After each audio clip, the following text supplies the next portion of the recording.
Thank you for being here and all that you can do. Bless it again. Thank you for each one coming on.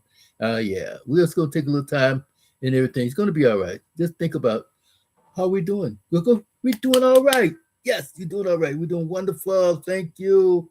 We got to do some things here. Anyway, we come to find out that we look at situation in the world today, looking at the problems and issues and things that's happening, and we look around and say, "Ugh, what is going on here? Why are there so many divorces? Why are we taking this thing like so nonchalantly? It's no, how you say, absent-mindedly. Why are we being so common about things like a common cold? Uh, every time you turn around, you're sniffing and sneezing, and oh well, I got a cold. It's all right, no problem. Let's take an aspirin. Either don't take anything. It'll go away. It'll go away. And that's what happened. That's how we look at uh, infidelity today. That's why we look at abuse today. That's how we look at adultery today, immorality, the immorals of this world. And who are we upsetting? We're upsetting ourselves. We're cutting our own self short. That's why. That's why we have to be for real. We have to be qualified to become the job, become the engine, the leader that we're supposed to be. How we have not become that place, that person that we're supposed to be, and that follower of the Almighty, the covenant, the God that put down and for us. If you want to believe in God, believe in some of the things that He put down to say that, hey, if you do these things, you'll be all right. You'll be better than what you were yesterday. Because, like I say, I'm not where I used to be. I'm not even where I want to be, but I'm better and I'm farther than the past, the hurt, the pain, the tragedy, ah, all of the trauma that I have faced before are much better because now I can breathe a little bit better. But anyway, get down to business. All right. Thank you for getting coming. And just want to just say, clear the air a little bit and everything, because this is something serious. This is so serious, and we noticed that too many times. And here it is getting close to the time for how you say the marriage vows things. It's coming up towards that time, that place in life where it's, oh, June is bride month. All right, good. Somebody's getting ready to get married. Okay. Because we look at the situation where it said there were 2 million marriages a few years ago, out of 2 million marriages. But then again, the statistic says that half of the marriages wind up in divorces. And then the statistics also said that most divorces are caused by shared entered into court by the wife or the woman, that is, right? And then it says 70%, between 60 to 75%, 70, that's what I use, 70%, yeah, that's good enough, right? 70% of marriages, people, men and women, husbands and wives, have cheated. But why? Why? And we look around at the place where this is not the days of the old, the pioneers, like in the 50s and the 40s and all them places, way back yonder. We don't want to talk about those days. All right. Anyway, even before, people did bad things. People did some things that they didn't want to do, and they were forced to do things or put in that position of doing things they didn't want to do. They had conscious about it, and they did. But now it's like it's so common. Like, so what? So what? You know, do you have any morals? Do you have any conscience about what you just did? Do you know the purpose of why you just did what you did? But then again, we still look at the position that everyone has a different reason, a different situation, a different thing about why they did what they did. They didn't want to do it maybe sometime, and then sometime they like, so what? I don't care. It don't matter. So it's like a common thing. And but then what makes it so bad? Society, especially social media, has put it into that place where they look at all the women. This is so sad. This is so sad to people. They look at all women as being female dogs, garden tools that they cheated, and they went out and they did what they do it because no matter what you do, is she gonna do it anyway? This and that other. Well, you looking at my mama, you looking at my grandmama, you looking at my great grandmama. All right now, because sometimes I know because I've spotted some things that are happening in family that they had no intention of doing it. Because sometimes the bills, sometimes the situation, sometimes just plain old uh, life cause you to do some things that you don't want to do. Just like gambling. You might lose the whole paycheck, which was little or nothing, but then again, it's lost, it's gone. But then there's a sense of building, a sense of consciousness, a sense of saying, uh, how you say, uh, you don't want to, you don't want to do it, right? You say, I'm sorry, I did that because people put you in that position, people put you in that situation, circumstance sometimes, right? They try to manipulate you. They try to put some thing on you. Yep, I say like, how you say, put you in that spot where sometimes you don't know if you're going, coming, or barking at the moon. And this happened too many times. But today is a little bit different. And today, even today, there are women that don't want to go out there outside their marriage. But circumstances, push, pull, pressure, uh, put in a bad position, bad place, and the husband find out that he's no good and wind up. And this is where we want to come today. This is the exactly thing where we come today. The husband. And I'm sorry to say that we want to put everything on the husband. Not everything, but like I said, the majority of the bad things on the husband, right? Because see, the husband is responsible to the Almighty, to the universe, for taking care of his family, for doing what is right, doing what he's supposed to do. The husband is really responsible. And then because he was given that charge, at first he said it was told that you have charge, you have dominion, and then you have leadership, and then say over your wife. Now, here come a little situation called Jesus to Christ. The change in the law sometimes. Some of the things that say, okay, there'll be a change in the law. Well, when Jesus came along, he put down in a situation, I think it was in 1 Corinthians 7, there it is, that he said that the man and the wife leave your mom and your dad's house, cleave together, be together, bound together, like how you call that? That glue. Not that little cheap glue we had in school, but that old elephant type glue, gorilla glue. Yeah, there you go. All right, together, put together, and the two shall become one flesh. Two shall become one. Now, the point of it is that he have no control over his own body, but she does. She have no control over her own body, but he does. So in other words, the two are one. They are intertwined. They're together. And as she hurt, he's supposed to hurt. If she feel happy, he's supposed to be happy with her. If she feel down, then he's supposed to lift her up. That's why they call together as a unity, not a parenthood, but partnership. That is a comforter. That is. I will provide for him a helpmeet, a helper. She is.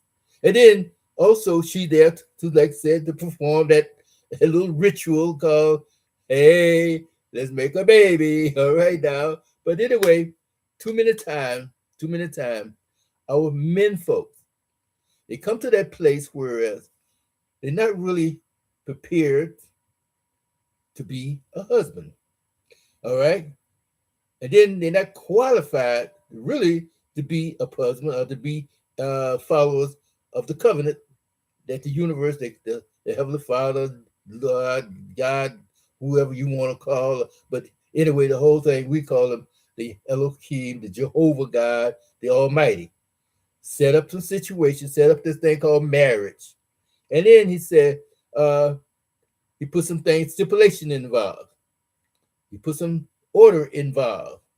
And are we prepared to order? They're listed, but are we following those situations? Are we following the orders? But he first, okay, the man is the head. That carries over from way back there all the way up to now. Man's supposed to be the head, but as the woman with the man, they're together in a partnership, and they compromise, and they talk together, they have their communication. And we talked about that in the previous messages about setting boundaries. Well, the man's supposed to set boundaries. No, he's supposed to initiate some boundaries, and then she is saying like, "Well, I don't like that." Whatever. And then you'll negotiate. We talk about it, and then the man, if he's really true about what it's supposed to be, if it's something that's going to be beneficial for the relationship, beneficial for the family, beneficial for the marriage, that is, where they can grow, be positive, and then elevate the marriage, then she's supposed to go along with it. But if it's something that's going to tear down, be negative, disruptive, and all that stuff, she does not have to go along with it. But that's why you do these things before you get married. You talk about these things, and then throughout the whole marriage days era, you talk about these things, you discuss things. But anyway, getting back to the qualification of why you're marrying, so many times, and this is so sad, this is a shame that too many men today getting married for the sake of say, because all of the stuff that's happening out here in the world. Yeah, all of the stuff that's happening in the world, the STDs, the problems, the issues, the degradation, how you say, all the stuff they carry on about depression and stress and anxieties, all these things come about. Low income, no money, all right? And then the problems and issues. And here come the job, here comes the travel, here comes pressure. then he's not able to carry out his duties as a husband. But he's not prepared either. He's not prepared either. It's just like going on a trip. Well, for one thing, how are you going to go on a trip? And he said, well, I didn't go by the gas station. I didn't get my oil changed. I didn't check my battery. I didn't check my tires. When the last time he had to tune up, all this stuff, you know what I mean? That's being prepared. Are we really prepared for the marriage? Do you know the woman that you're supposed to get married to? Or do you know the man that you're supposed to get married to? Do you know yourself? And we talk about these in previous messages and things like that, right? So anyway, so get reverse review, and go back over to these things. And then ask the question, what would you do? How would you do? How would you feel about this? How would you feel about that? And that's a continuation of things, but how you do these things has a value to them. How you do these things, how you say, it's a wisdom to how you talk with each other, how you discuss things with each other. And one of the things that we learn to discuss these things, okay, then you know how to be pleasing to each other. And then you know how to have that consideration for each other, to be able to say, I got the power. Because in the universe, they say, one of the scriptures said that I have given you power and authority. And authority. But the point of it is, he gave it to both of you, the woman and the man. So she's not supposed to lay back and just do anything you said, because one of the things that came up, the issues that today is that most women say, why should I be submissive to this man? And he don't know what he's doing. He don't know what he's doing. He don't know an apple from a grapefruit. And that's true. So he said, I'm the boss. You do what I tell you to do. You're there. But brother, you have not heard the whole story. Yeah. The scripture said, submit yourself to your own husband. But then it said, husband, do not bring your wife to that place that say that she's going to put her in a bad position. You're going to put her in a place of being bitter. And that's what happened. Where you been? Where you coming from? Who you seeing? Who there? Who you talking to? All right. There's a way to ask these questions, not being overbearing, not being pushy, not being talking about a controlling thing, that is. Because see, nowadays, she is learning. She has learned from all of these different relationships that she's had before. And then she's been put through so many different trials, different situations, so that she hurts, so she have a problem, an issue there. Then here you come You want to be like Mr. Bad Guy. No, Mr. Bad Guy is not working today as it used to be because, see, there was a thing where women like the rough guy. Reason why she really liked the rough guy because it reminds her of authority. Woman was born in that nature. She's a nurturing type of person. She carries the baby. She carries the baby. Then when she get the baby, she nurtures the baby. She feeds the baby. She gives the baby the milk. She tends to the baby's needs and everything. She's a cuddler of the baby. So she have that place in her heart of tenderness. So now you come along, you fuss and fight, you grind, you mind, you complain, you aggravate everything about her.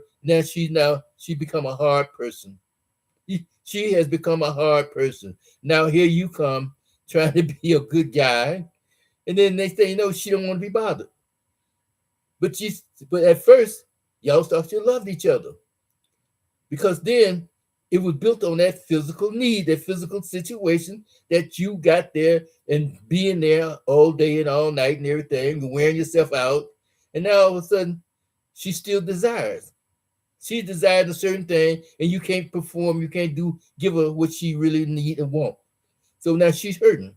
So then she go outside the house, go outside the situation, and then you come, why you cheat on me? Why you embarrass me? Why you betray me? It's women. Who are you?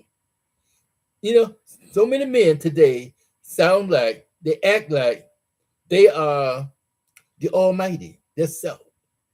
They act like I went to J.C. Penney and paid $20 for this woman to come home with me, and she's supposed to do what I tell her to do because I have papers on her now. And when I say I want, I'm supposed to get. But he keeps forgetting about sometime when she won't. Oh, he bothered. He got work to do. He got a job to do. He's on a program. He's on this. He's on that, and he don't be bothered. So he's there in the house. He's on his game. He's with his boys, and he's not paying her any attention. So she's walking around now, and all of a sudden she's hurting. See, and this is where another thing how we come today. No matter what you do in life, whatever you do, if you're a man or a woman, learn, know about each other, study each other. Man knows nothing about a woman. I just talked about just recently, whereas we're talking about how women they're married and they stay out there cheating on the marriage to different ones, not just that one person, but she different one because she's looking for something. But all of the guys are, oh, well, she's a dog, she this, she that, and she gonna always be cheating. No, she's hurting. She's looking for something. It's just like you have a illness, an ailment. Wow, ooh. All right, she have an ailment, and she needs cure. She needs a healing. She have maybe a situation going, a pain going. She's looking for some relief. So she know that relief is coming through a sexual transition. So one man maybe not doing something, so she look for another guy. So she keep looking. She have a void. She's looking for a medication. Don't instead of the guy talking to his wife about what's going on, knowing where she's doing, knowing how the thing is going. Now she's sneaking and everything. And he like, well, my wife ain't this. My wife, we got a phone putting down. My wife got to go in the other room, go outside to answer a phone call. And then come to find out, your wife mess around and come up with some situation. And then maybe you haven't touched her in a month or 2 months. Then she's pregnant. Or you know that you haven't touched her. Wow, how you do that? How you think she get that? Because you wasn't there. And then when she said, well, I was lonesome. I felt needed. I felt desirable. And no one there to help me. No one there to talk with me. No one there. I was a stranger in my own home. And this is what happened too many times. So people, please learn to know each other's pain, know each other's body. A woman suffers just like a man. A man can have a position, a place that he needs. What happens? Well, hey baby, I'm in the mood. I'm in the mood. Look at me. You want me to? What am I gonna do with this? Well, go get you some baby oil. Go get some Vaseline or something, whatever. I don't know what you do. All right. But anyway, so anyway, people, these are so. I mean, it might sound funny, but it's not funny. It's a serious situation. She keep talking about she don't have feelings. She don't have desires for you anymore because you are a stranger in her life. You have been dismissed in her situation, her body, her emotion, because you have not stepped up to be transparent to her. Uh, you, how you said it, you are so predictable. So she getting tired. She weary. She cleaning the house, cooking and everything, and she feel like another job, she feel like a servant that is. And she tired. She been carrying the load. Now all of a sudden now she's being there as the manager. So she don't want to be bothered no more. And this is what happened too many times. And so she get to her place in her mind that she's like, not to be so bitter, but she's in such a place that she's like absent in her heart, her mind, her mentality, her spirit that is. She don't hate you. In fact, she really love you. But y'all can't work together because you feel that you're just a little child with her. You're a grown man being a child, depending on her to carry things a little, and she getting tired of carrying the load.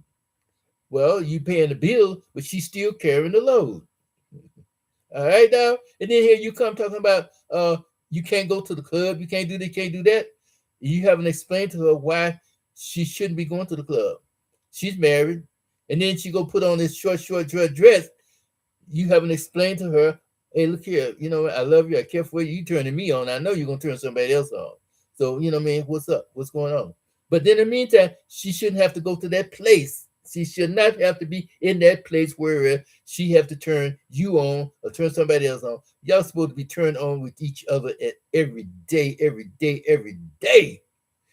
Ooh, y'all should be carrying each other beyond the Milky Way, beyond Jupiter, Mars, and Venus. That is, y'all should be on the waves of the ocean. Come on, y'all. But no. Here it is, you've been married for 35, 40 years, and y'all acting like you just got married. That's where it's supposed to be. That is pleasing to the Almighty. That is what it is. So you haven't been present with her for maybe 2 weeks. Let her know that this project is coming up. Baby, we're going to make it up to you. But then all of a sudden one day, you don't tell her that, hey, the project is over with. No, you go home, everything, boom, boom, boom. Hey, look here, what you doing? She said, well, I'm trying to get dinner. I'm so tired of it. Well, look here, throw something on. What you mean? Well, let's go out. We go to a burger or something, ice cream, anything. Oh, let's get out of the house. Let's go for a ride. Boom. We haven't gone for a ride in a while. Well, you're cooking it. Put it aside. We'll cook it later. Have it for tomorrow. Anyway, come on. We'll stop out and pick up a sandwich or something, right? Boom, boom. All right. You done already made reservations. Come on, y'all. You done made reservation. She said, I'm not dressed for this. Baby, I didn't ask you to get to know how you call that magazine, American Beauty or whatever it is. You know what I mean? You are mine. You are together. And look, I am apologizing. I'm sorry that it took me so long to get this thing out of the way, but here we will make it up to you. And hey, looky here. You know what I mean? And not just say, but I'm here for you. I'm here with you. If she don't feel like eating big food like that, let her have a sip of wine, give her a sandwich, just be there. And then, okay, we can go. We don't have to stay. But I just want to be here with you, let you know that I care, let you know that you are in my heart, my meaning, my being.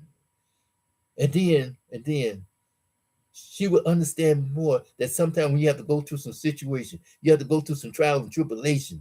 And then when that dude at the job try to push up on her. When that boss said, "Oh, well, you have to go with me on this trip." No, wait a minute. I got to go talk with my husband. All right. Well, I want you with me because you a special person, this and that and other. Okay. Well, she got to go. She got to go. You tell your husband. Oh, we're on a trip. We're on a 2-day trip. Blah blah blah. It's going to be over the weekend. This and that and the other. Okay. Now, when you get to the place, the conference and everything, he want to get a one room. No. We ain't getting no one room. Hey, she gonna tell. Look, I told you before. You usually getting somebody else. Now look, I'm gonna told you before, and I'm gonna tell you again. Now either I can get another job. I know I love this job, but I'm getting another room. I'm in another room. We ain't having no one room. I done told you that. She have to be firm and stern. And then one day, maybe if you're going to the weekend, right? Like a Friday, Saturday, Sunday thing. Okay, that Friday night, her husband just may show up and book a room, let her know that, look here, I'm on the 5th floor, this and that, the other. And she got a room.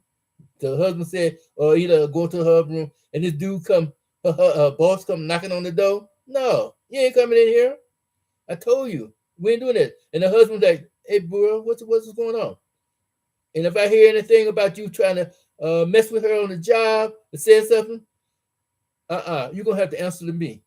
And if she even cough wrong, you're gonna have to deal with me personally. And if you try to suspend her, mess with her on the job, anywhere, you have to deal with me and half of the neighborhood that I deal with. I don't play. So that boss have to understand and to know that he picked with the wrong woman on the job. Because that's all he was doing anyway, trying to get her separated, go on a trip with him so that he can get her that, okay, so compromise. Let's, if you want a job, you want a promotion, we got to do this, we got to do that. No. I don't need no damn promotion. And if I don't get a promotion through my own work efforts, then something's going to happen. She should be able to record.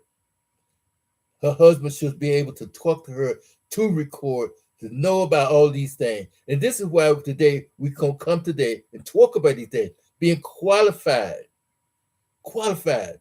First off, they say, how you're not prepared.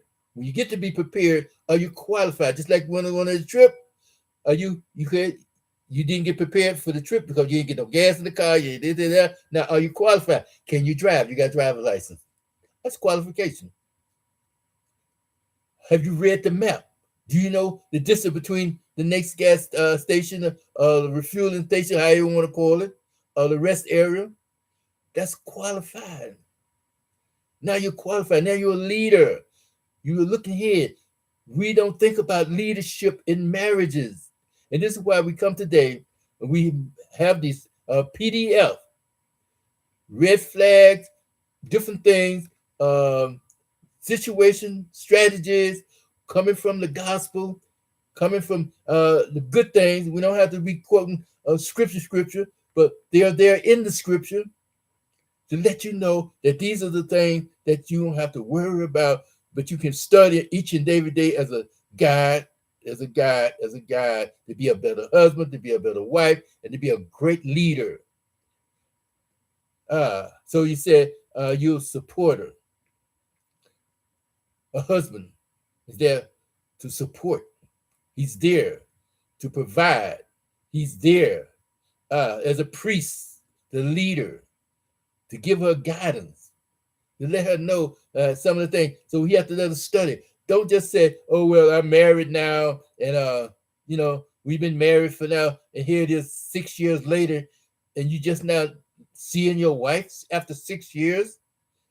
You don't know if she don't like pickles on her hamburger. You don't know these things? You should know these up front. This is why we talk to each other. This is why you pay attention to each other. And this is why we have to come today to get to know each other. This is why I'm asking you, by all means, learn to be a better person. learn these things, to know these things. And then if you really want to talk about relationship, talking about your marriage and everything, that some of these marriage counselors are charging you $400 to $500 for an hour. Most of this stuff is right there in the scripture, read it up in your face. Send me an email, Michael, Michael, Michael MD, Michael MD at, okay?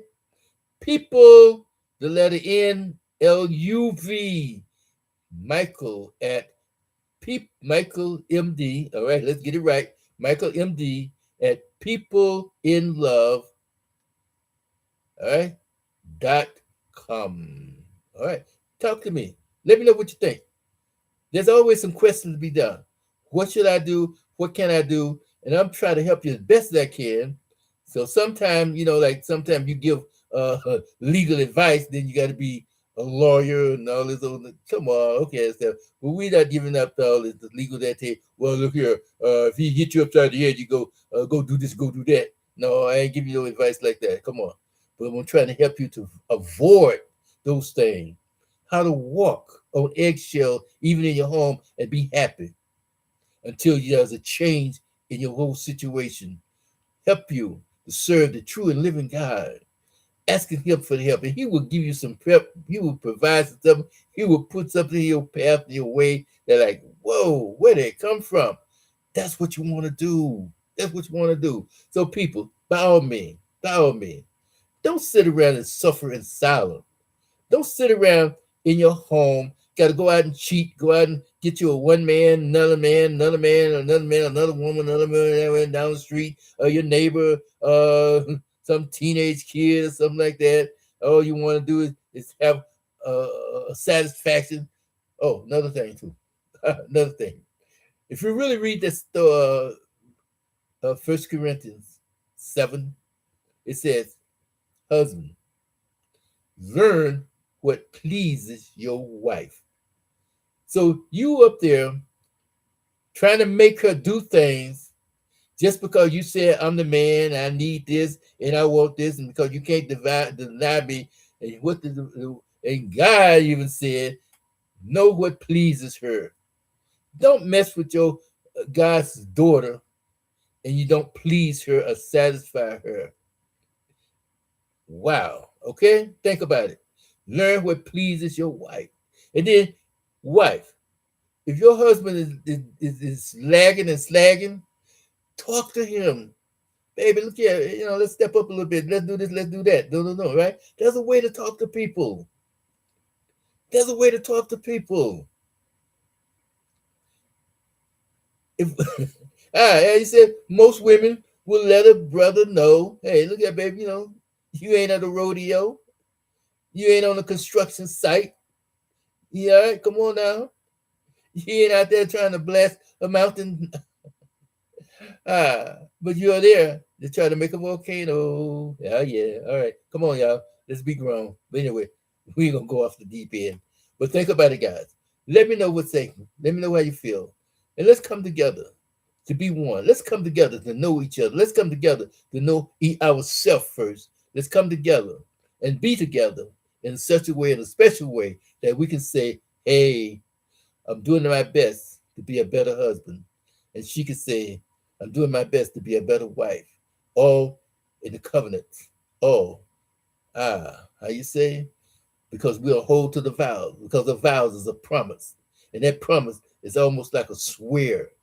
Do you swear to tell the truth and nothing but the truth to help you God? And you say, yes, I do. And then when you don't tell the truth, you just lie. You can go to jail behind lying. And then when you lie on the covenant, your life is at stake. But you don't realize that. So let's know what we're doing before we say I do. All right? Think about it, guys. And we're going to do a little bit better than this in the next broadcast, next thing. Okay, episode. Let's not take it. We don't take it that a little long. I'm sorry. Please forgive me. But anyway, let me know what's happening. Share this out. Let somebody know what's going on. Because too many times, our young men, especially our young men and young women, under 60 years old, please, under 60, don't know what they're doing when they say I do. Think about it. Most of them.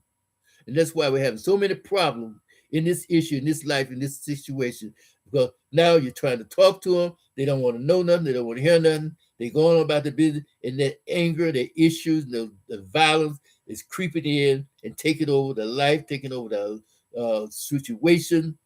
And we're running around like roaches when the lights come on. If you don't know what I'm talking about, go to the go to the hood sometime. All right. Peace, grace, and love. Take care, guys. Bye now. All right now. Oh, and thanks for sharing. Thanks for being here. And thanks for stopping by. You know what? And like I said, don't forget to share this and let somebody know that we're here. That we're here for each other. Peace, grace, and love. All right now. Okay.